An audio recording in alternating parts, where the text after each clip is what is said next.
Members, welcome back to own channel stock market funda में। अब देखो, बहुत से लोग कंफ्यूजन है कि सर सैटरडे संडे हुआ क्या क्या मार्केट में गैप डाउन ओपन होगा या गैप अप होगा, क्या ईरान डील खत्म हो चुकी है, क्योंकि बहुत सारी अटकलें आ रही है। देखो, मैं सिंपल कर देता हूं, मैंने ऑलरेडी एक वीकली वीडियो बनाया था और उसमें एक्सप्लेन करने की कोशिश भी की थी कि इसराइल ने अटैक क्या है। ठीक है, ये यहाँ पे मैंने प्रॉपर समझाने की कोशिश की, बट अगर स्टिल आपको कंफ्यूजन है, मैं आपको बता देता हूँ। यूएस ने अभी रिसेंट एक स्टेटमेंट दिया है 5 घंटे पहले कि भाई US reject Iran strait of Hormuz closure claim. Yes, ये ship continue to transit waterway, यानी कि जो स्ट्रेट ऑफ हॉर्मोज को बंद करने की बात की गई है वो रिजेक्ट किए यूएस ने, ट्रंप ने, और बोला है कि स्ट्रेट ऑफ हॉर्मोज खुला है।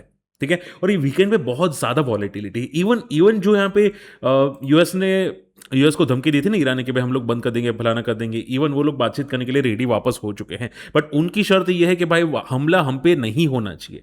तो आप देखो, वापस बोलना चाहूंगा कि थोड़ी वॉलेटिलिटी होगी, परफेक्ट मार्केट मत समझो। ठीक है, अगर आपको लगता है कि मार्केट कंटिन्यूसली बहुत अच्छा जा रहा है, डे हाई पे क्लोजिंग दी है, ट्रेंडिंग मार्केट है, एक दिन पहले 24,200 का हम लोग यहाँ पे निफ्टी में बीटीएसटी करके चले, भाई ये गैप डाउन ओपन हो सकते हैं। ठीक है, जहां पे गैप डाउन दिखाई दे रहा है वहां पे गैप अप ओपन हो सकते हैं। तो माइंड एकदम क्लियर रखना कि वॉलेटिलिटी है, मार्केट में पैनिक नहीं है। अगर आप लोग देखो, आप लोग करते क्या, स्कैल्पिंग करते हैं, इसकी वजह से लॉसेस करते हैं। ठीक है, पैनिक करते हैं, स्कैल्पिंग करते हैं, लॉसेस होता है। तो हमेशा ये देखो, मार्केट का ट्रेंड पॉजिटिव है, यहां पे आप देखोगे अभी भी ट्रेंड काफी अच्छा जा रहा है। प्लस अगर मैं हम लोग की बात करें जाए, यहां पे देखो सी फ्राइडे को देखो, एफआई वापस आ चुके हैं, 4,300 करोड़ की खरीदारी की है। ये सीरियसली इतनी खरीदारी पहले जनरल होती थी, 2019 से पहले आराम से होती थी, लेकिन जब टैक्स लगाया था ना, वो long term capital gain tax, short term capital gain tax बढ़ा दिया था ना, उसके बाद वो खरीदारी कम हो चुकी थी। अब ये वापस आना स्टार्ट हुए, मुझे बहुत अच्छा लग रहा है।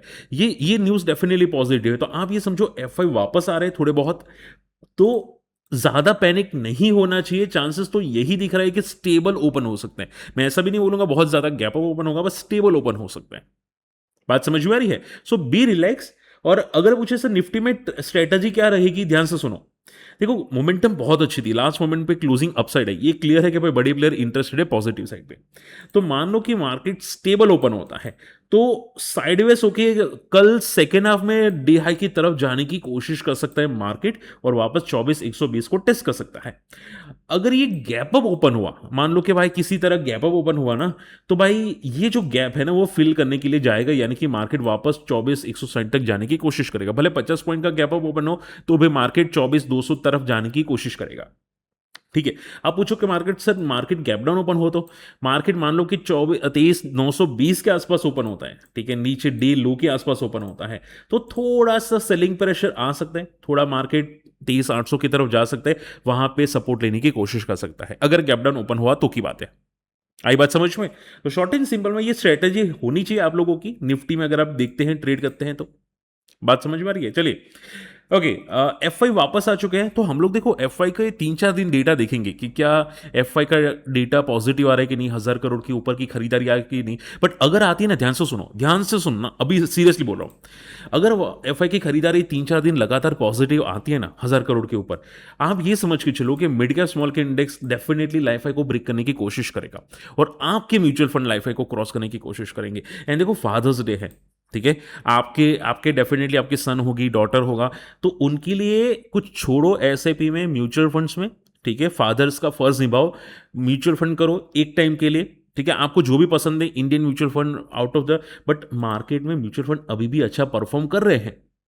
ठीक है, अगर आपको कोई डाउट है सर कौन सा म्यूचुअल फंड लेना है, मुझे व्हाट्सएप पे पिंग कर देना। क्लियर? अगर कम्युनिटी में आना चाहते हो, हमारे लिंक से अकाउंट ओपन कर लेना। बट सीरियसली बोलता हूँ, म्यूचुअल फंड करो यार, म्यूचुअल फंड ने अभी भी परफॉर्मेंस अच्छा दिया है, बेटर ऑन द निफ्टी। बात समझ में आ रही है? चलिए, ओके। इसके अलावा देखो, यूएस का म्यूचुअल फंड भी ट्रेड करना है ना, कौन सा लेना है वो भी मैं आपको बता दूंगा, अगर आप इंटरेस्टेड है यूएस में, जापान की, क्योंकि वहां पे अच्छा मार्केट परफॉर्म करे, इससे भी ज्यादा अच्छा। चलिए, अब सबसे पहला क्वेश्चन आता है, सर ये कौन सा चार्ट? अब ध्यान से सुनना, देखो यहां पे कोई मैं रिकमेंडेशन नहीं कर रहा हूं, यहां पे आपको चार्ट पढ़ने की कोशिश करवा रहा हूं, स्टॉक का चार्ट, क्योंकि निफ्टी का सब लोग पढ़ाते हैं, समझाते हैं। स्टॉक में बहुत सारी अच्छी मोमेंटम्स होती है, जो बड़े प्लेयर्स, जो आपको कोई नहीं समझाता। ठीक है, और जो निफ्टी में समझाते हैं ना, वो स्कैल्पिंग समझाते हैं। मैं स्टॉक में पोजिशनल आपको समझाता हूं कि पैटर्न क्या दिख रही है, ध्यान से दिखना। देखो, ये डेली चार्ट है स्टॉक का, रिसेंटली लिस्ट हुआ था, अभी रिजल्ट आने के बाद ये फॉल किया था। ठीक है, अब यहां पे देखोगे रिजल्ट का 7 दिन का हाई ब्रेक कर चुका है, ये फर्स्ट पॉजिटिव सिग्नल है। प्लस अगर आप ध्यान से देखोगे, तो ये बहुत अच्छा मोमेंटम किया था, फॉल करने के बाद वापस लाइफ हाई को ब्रेक कर रहा है। ठीक है, ये सेकंड पॉजिटिव सिग्नल है। और अगर जनरली स्टॉक को फॉल करना होता है ना, बड़े प्लेयर्स होते हैं ना, तो वो इतना रिकवर करता भी नहीं है। ठीक है, वो थोड़ा सा रिकवर करके फॉल कर जाता है। बात समझ में आ रही है? अगर ये रिकवर कर रहा है ना, तो ये क्लियर का पॉजिटिव साइन है, क्लियर क्लियर पॉजिटिव साइन है। तो आप ये समझो कि ऐसे चार्ट को पढ़ो कि भाई अगर इतना ऊपर जा रहा है, फॉल करने के बाद लाइफ को ब्रेक कर रहा है, यानी कि दम है बंदे में। अब क्वेश्चन ये आता है कि सर पता कैसे चलेगा कि ये पॉजिटिव है, कितना फॉल आएगा तो पता चलेगा कि पॉजिटिव है? ध्यान से सुनना। तो आप देखो कि इसने ब्रेकआउट पिछली 2 कैंडल में किया है। ठीक है, एक कैंडल और दूसरी भी कैंडल वहां पे सपोर्ट लेने की कोशिश कर रहा था टॉप पे। तो आप ये समझो कि जब तक ये लेवल के ऊपर है, ठीक है, मैं इसको रिमूव कर देता हूं ताकि समझ पड़े, ये डेली चार्ट है, कंफ्यूज मत होना, डेली चार्ट है। तो जब तक ये कैंडल के ऊपर है तब तक ये बंदा पॉजिटिव है। बात समझ में आ रही है? और अगर ये सस्टेन रहता है तो आप ये समझो ये जितनी हाइट होगी, ये जितना फॉल हुआ था उतनी हाइट तक मोमेंटम करेगा। अब मैं ऐसा नहीं बोलूंगा एक दिन में करेगा, 2 दिन में करेगा, ये टेक्निकल चार्ट बता रहा है। वापस बोलूंगा, ये टेक्निकल चार्ट बता रहा है और इसमें कोई 100% श्योरिटी नहीं होती। ठीक है, बट बड़े प्लेयर्स होते हैं ना, वो स्टॉक में बहुत आराम से काम करते हैं। वो आपकी तरह नहीं होता, मेरी तरह नहीं होते कि पागल की तरह पैनिक कर लेते हैं। बात समझ में आ रही है? तो चार्ट्स बहुत पॉजिटिव है। सेक्टर कौन सा है? Heavy electrical equipments. फ्राइडे कौन सा लाइफ हाई पे गया था? स्टॉक को ढूंढ लेना, मिड कैप इंडेक्स के अंदर आपको मिल जाएगा। ठीक है, और मुझे नाम कमेंट में बताना अगर आप सीख रहे हो तो। काफी लोग सही गैस कर रहे हैं, अगर आप देखोगे लास्ट वीडियो में बहुत सारे लोगों ने सही गैस किया था, ट्रेल था। डेफिनेटली सीख रहे हैं लोग। ठीक है, तो सीखते रहो, एटलीस्ट समझो बात को। मैं आपको पढ़ा रहा हूं फ्री ऑफ कॉस्ट, जो मार्केट में कोई नहीं बताएगा। ठीक है, चलिए अब फटाफट बात करते हैं अगले पॉइंट पे। अब देखो बड़े players, Abu Dhabi investment portfolio. ठीक है, जैसे कि आपका पोर्टफोलियो होता है, वैसे अबू धाबी फॉरेन प्लेयर्स है, बड़ा प्लेयर है। उसका पोर्टफोलियो पता है कैसा है? देखो, इसने कुछ 2 नए स्टॉक ऐड किए 2020 Q4 क्वार्टर में, यानी कि आफ्टर द मार्च। ठीक है, इसका पोर्टफोलियो अबू धाबी ने अब करंट FY26 के अंदर 30% का मोमेंटम दिया है। सोचो, आपके पोर्टफोलियो चल नहीं रहे, उनके पोर्टफोलियो 30% प्रॉफिट में। रिसेंटली कौन से 2 स्टॉक ऐड किए पता है? देखो, मेरे पास लिस्ट है। मैंने चैट जीपीटी को बोला कि भाई प्रॉपर मुझे लिस्ट निकाल के दो कि अबू धाबी ने क्या किया। तो अबू धाबी उसमें लिखा हुआ है कि इनकी जो पोर्टफोलियो में मोमेंटम आई है स्टॉक में, वो ये स्टॉक में पोर्टफोलियो में मोमेंटम आई है। पारस डिफेंस में आई है, डेटा पैटर्न्स में आई है, टीडी पावर सिस्टम में आई है। यानी कि आपको नहीं पता कि डिफेंस चलेगा कि नहीं, लेकिन उनको पता था कि डिफेंस चलेगा। ठीक है, तो डिफेंस में देखो कितनी अच्छी मोमेंटम आपको आती हुई दिखाई दी। 84% डेटा पैटर्न्स भागा, पारस डिफेंस 100% भागा, गोकुलदास एक्सपोर्ट, रेनबो चिल्ड्रन, टेनको क्लीन, रेमंड रियलिटी, ये सब उनके पोर्टफोलियो में थे।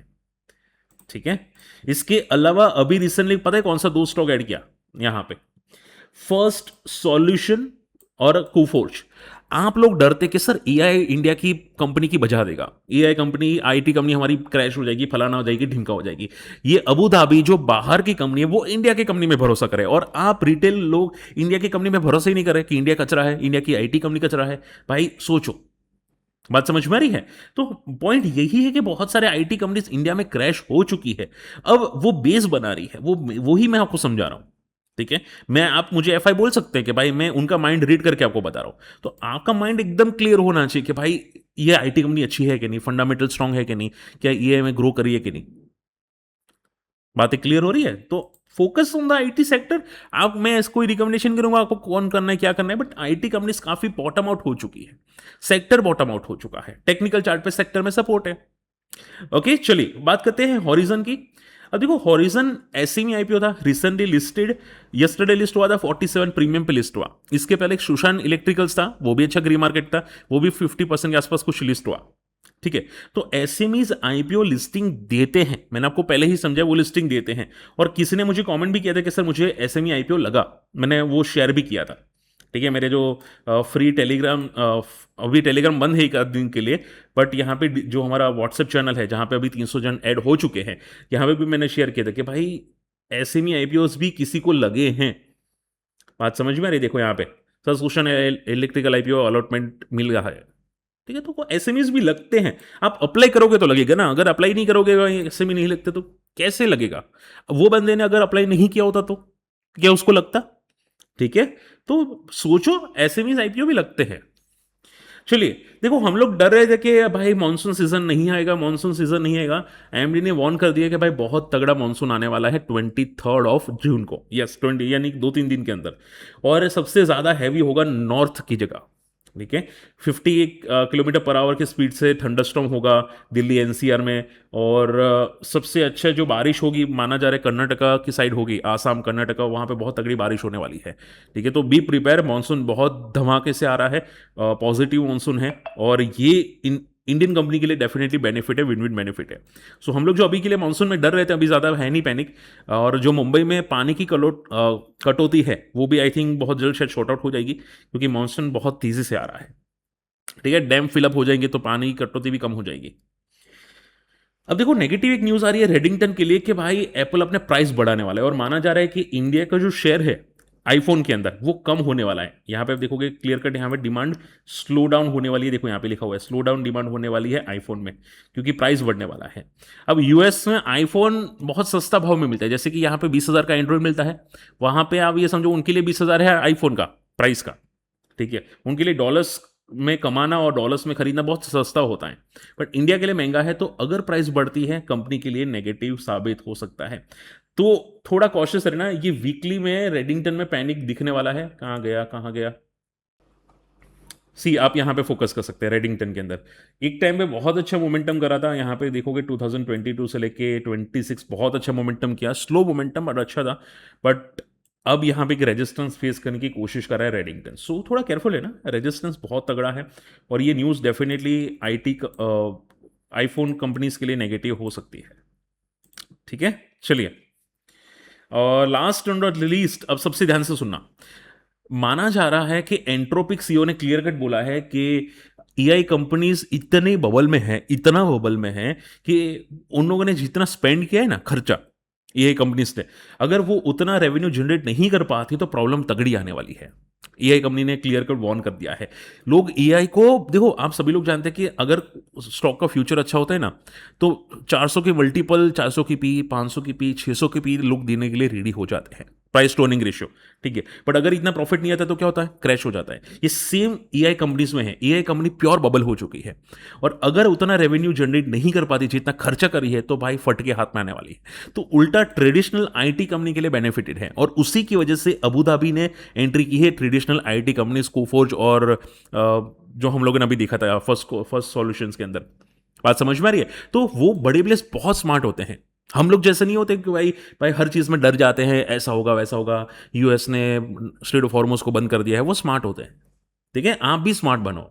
आप हर फॉल में पैनिक कर लेते हो ना कि भाई पैनिक हो गया पैनिक हो गया, भाई वो नहीं करते। आई बात समझ में? चलिए फटाफट आप लोगों की क्वेरीज लेना स्टार्ट करते हैं। सबसे पहली क्वेरी जो आ रही है वो है, just a second, okay. First query आ रही है आरआर काबेल की। मुझे किसी ने पूछा था आरआर काबेल यार ब्रेकआउट है कि नहीं। देखो सर, आरआर का बेल में मैंने चार्ट्स बहुत अच्छी तरह से पढ़े। ठीक है, फंडामेंटल्स भी मैंने क्रॉस चेक किया। ये जिस तरह से फंडामेंटल्स और चार्ट्स में मुंह आ रहे हैं ना, सीरियसली सेम। मैं ये भी बोलूंगा कि केआई उतना दम वाला नहीं है जितना पॉलीकैब है, और आरआर काबिल सेम कैटेगरी में आ रहा है, सेम लाइक पॉलीकैब कैटेगरी में। यानी कि फंडामेंटल्स तोड़ू फोड़ू है, अनबिलीवेबल फंडामेंटल्स है आरआर काबिल के। ठीक है, तो चार्ट्स जितना स्ट्रांग बन रहा है ना, वो बहुत अच्छी बात है।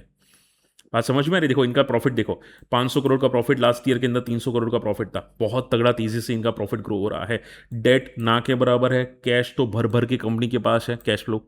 ठीक है, तो बहुत अच्छा रिजल्ट है, बहुत अच्छे रेवेन्यू है, एफआई स्टेक बढ़ा रहे हैं आरआर काबिल में, ये बहुत अच्छी बात है।